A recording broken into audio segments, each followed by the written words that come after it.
क्रिस्का recording studio Ekangar सराय। टांगले मोर फाल पा टांगले मोर फाल पा प्रेजेंटेड बाय क्रिस्का फिल्म्स। शांत हो जाए पूरा मोहल्ला हमर हालावा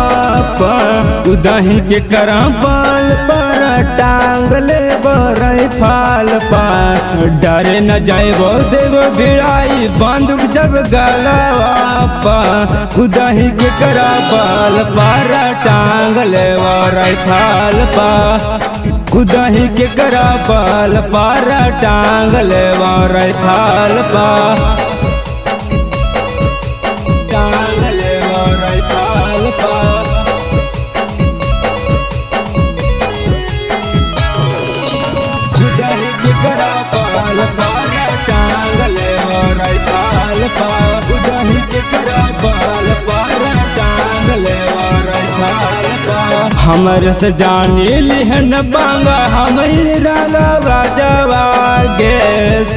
सबे उड़ल छुड़ाई देव चल हमरे राज गे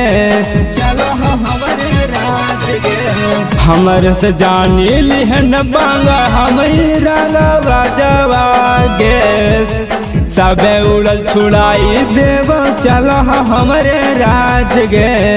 चल हमरे राज गे जनहिया तू पियाही पानी दूसरा के काल पर जनहिया तू पियाही पानी दूसरा के काल पर उदही के करा बाल पर टांगले बरई फाल पर उदही के करा बाल पर टांगले बरई फाल पर टांगले बरई फाल पर क्रिस्का रिकॉर्डिंग स्टूडियो एकंगर सराय। जिला जवार में चला हो छौड़ी हमरे ही नाम गे पुलिस पार शासन भी कर रहा डीजे कुंदन के पारा नाम गे